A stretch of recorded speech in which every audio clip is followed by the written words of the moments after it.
अस्सलाम वालेकुम। क्वेश्चन है हमारे पास, 3.5 पाइप। ये 3.5 आपके पास जो दिया हुआ है ये है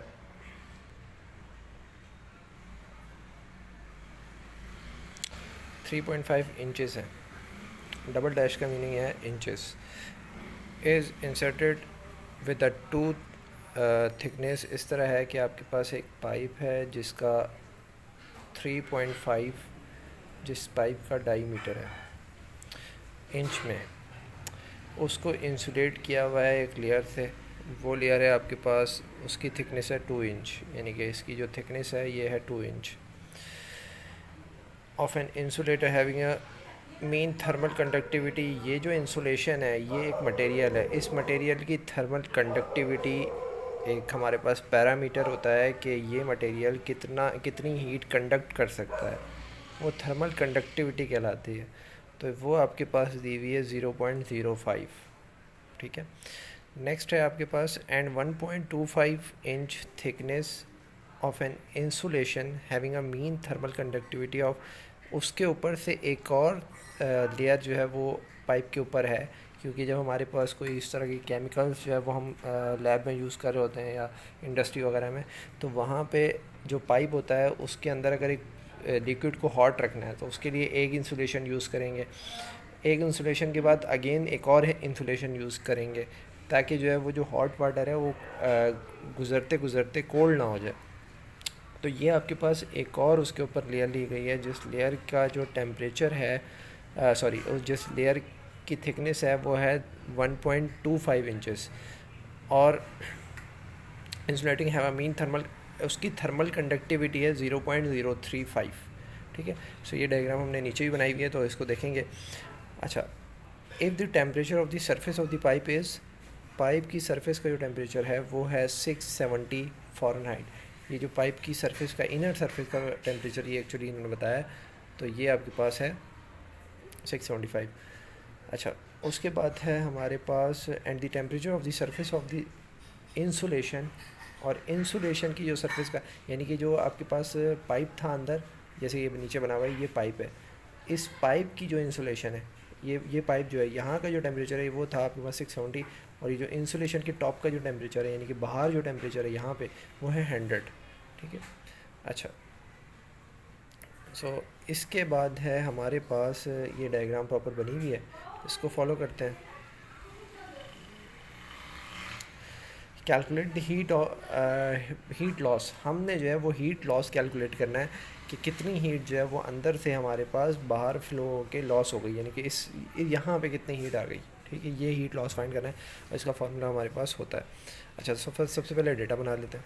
तो डेटा जब बनाएंगे तो आपके पास डेटा में डायमीटर दिया हुआ है पाइप का डायमीटर दिया हुआ है 3.5 इंचेस। इस 3.5 इंचेस को जब डायमीटर है उसको जो है वो हम कन्वर्ट करेंगे किस में, रेडियस में कन्वर्ट करेंगे, डिवाइड बाई 2 कर देंगे, तो ये आपके 1.75 इंचेस बन गया।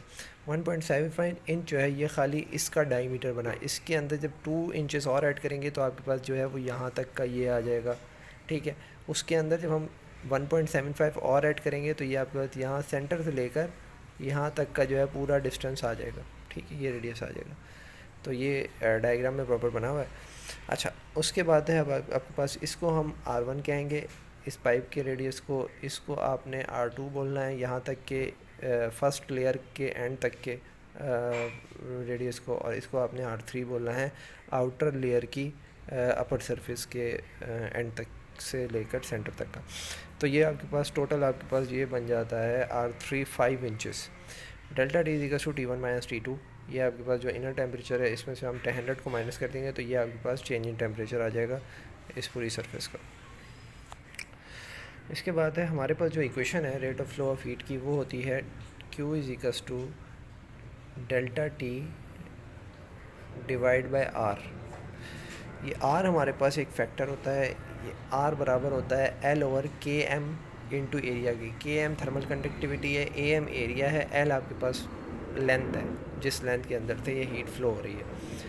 इस R के अंदर ये तीनों चीज़ें मौजूद हैं। लेंथ आपके पास 2 है, किसके लिए 2 है, ये जो आपके पास फर्स्ट लेयर है उसके लिए हम वर्किंग कर रहे हैं, उस फर्स्ट लेयर के अंदर से कितनी हीट फ्लो होगी फर्स्ट लेयर जो पाइप की ये पाइप है, ये फर्स्ट लेयर है, इस फर्स्ट लेयर के अंदर से कितनी हीट फ्लो होगी, तो इस लेयर का हमारे पास एरिया होना चाहिए, इस लेयर की थर्मल कंडक्टिविटी होनी चाहिए, और हमारे पास इस लेयर की लेंथ होनी चाहिए। ये तीन चीज़ें अगर होंगी तो हम इसका आर कैलकुलेट कर लेंगे। जब हम इसका आर कैलकुलेट कर लेंगे तो उस आर को यहाँ पे रखेंगे, और इस तरीके से दूसरी लेयर का भी आर कैलकुलेट करेंगे, इस वाली लेयर के लिए भी ये सारे काम करेंगे।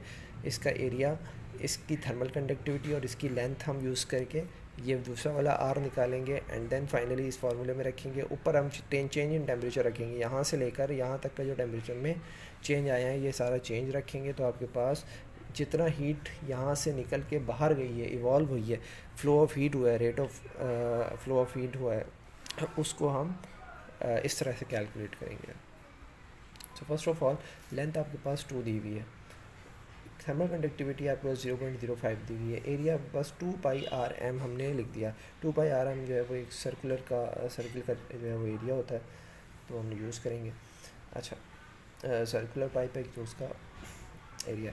सिमिलरली R2 निकालेंगे, L2 आपके पास 1.25 है, ये आपके पास 0.0 एरिया है, तो ये निकालेंगे इस तरह से करके। अब हम जब निकालेंगे इसको तो यह आपके पास लेंथ है, लेंथ हम डायरेक्ट 2 भी रख सकते हैं, क्योंकि ये जो पाइप था, इस पाइप की यहाँ तक, यहाँ पे जो आपके पास बन रहा था, यहाँ तक ये जो रेडियस बन रहा था, ये बन रहा था 1.75। इस 1.75 में से हम माइनस कर देंगे ये वाला रेडियस इस इनर पाइप का, तो ये जो आपके पास 2 है ये आ जाएगा। ये डायरेक्ट 2 भी लिख सकते हैं, तो डायरेक्ट 2 लिखा हुआ है इधर, डायरेक्ट 2 डिवाइड बाई 12। अब ये डिवाइड बाई 12 क्यों किया? डिवाइड बाई 12 इसलिए किया है क्योंकि आपके पास जो इंचेस हैं उनको हमने कन्वर्ट किया है फिट में, और ये कन्वर्ट करने की ज़रूरत वैसे नहीं थी, लेकिन फिर भी किया है। तो आपको पता होना चाहिए कि 12 इंचेस जो होते हैं, 12 इंचेस बराबर होते हैं हमारे पास 1 फिट के। तो अगर आपको जो है वो इंचेस को कन्वर्ट करना है फिट में, तो डिवाइड कर देंगे किससे? 12 से। सो इस तरीके से 2 डिवाइड बाई 12 ऊपर लिखा हुआ है, नीचे आपके पास जो चीज़ें हैं वो है R2 और R1। ये R2 R1 पीछे हम डिटेल में डिस्कस कर चुके हैं क्या है, तो ये हमने यहाँ पे पुट कर दिए ln के साथ, और ये ln जो है ये फैक्टर हमारे पास आता है एक्चुअली, ये जब डेरिवेशन कर रहे होते हैं तो ये फार्मूला हम वहाँ पे ड्राइव करते हैं, ये Rm का, ये आपके पास कराता है मीन रेडियस, ठीक है, मीन रेडियस का फार्मूला है। अच्छा, इस फार्मूले को में अगर हम 12 को यूज़ करके जो है वो वैल्यू निकालेंगे तो आएगी 0.219, और अगर 12 को इग्नोर कर दें, वैल्यू निकालें इंचेस में ही, तो आएगी 2.663, ठीक है। अगर इस तरह से वैल्यू निकालें, डायरेक्ट 2 को मल्टीप्लाई ये काम ना करें, ये जो है फिट में हमने वैल्यू निकाली, अगेन इसको इंचेस में कन्वर्ट कर दिया, हमने इंचेस में ही काम करना है, फिट में काम नहीं करना, वो जस्ट कन्फ्यूजन है। अच्छा, उसके बाद है हमारे पास एक और एरिया है, तो ये एरिया निकाल लिया, ये एरिया हम निकाल सकते हैं, कैसे निकाल सकते हैं? 2 आ गया, पाई आ गया, आर है हमने यहाँ से निकाला, तो इसको मल्टीप्लाई करवाएंगे तो ये आपके पास एरिया आ जाएगा।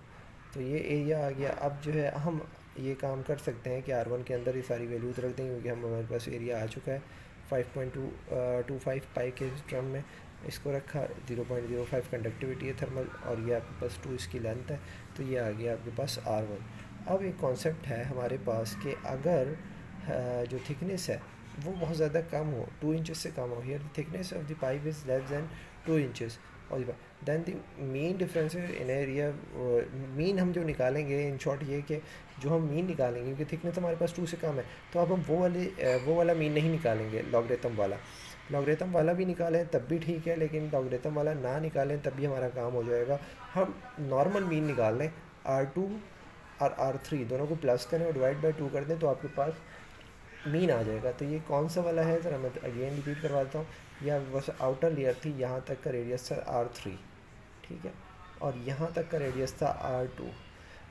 इन दोनों को जब हम ऐड करेंगे, डिवाइड बाई 2 करेंगे, तो ये आपके पास ये वाली जो लास्ट वाली जो लेयर है, इस लेयर का मीन आ जाएगा, इसका मीन रेडियस आ जाएगा, यानी कि यहाँ मिड का कोई, तो मिड का जो रेडियस है ये अब हम उस वाले फार्मूले से ना निकालें तब भी ठीक है, तो वो वाला फार्मूला यहाँ पे यूज़ नहीं किया है। और ये जो डिवाइड बाई 12 आपको नज़र आ रहा है, ये सारे जो है वो इसको फिट में कन्वर्ट करने के लिए, अगर आप इसको डिवाइड बाई 12 करके करेंगे तो आंसर आएगा 0.36, और अगर डिवाइड बाई 12 ना नहीं यूज़ करेंगे तो आएगा 4.38, तो ना यूज़ करें तब भी कोई इशू नहीं है। अच्छा, उसके बाद हमारे पास फाइनली जो है वो यहाँ पे, क्योंकि हम यहाँ पे जब इंचेस के अंदर रखेंगे ऊपर वाली वैल्यू और नीचे भी इंचेस का स्क्वायर होगा, तो जो वैल्यू है ये आपके पास कट कटा के कोई इतना इशू नहीं करेगी।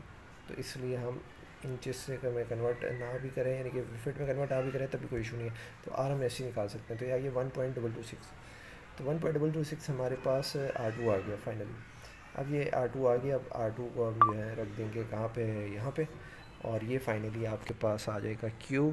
तो ये इतनी हीट का लॉस हुआ है, 155.814 हीट लॉस हुई है हमारे पाइप के अंदर से, जिस पाइप का 7 राउंड अबाउट काफ़ी सारा टेम्परेचर था और बाहर का टेम्परेचर वो 100 था। थैंक्स।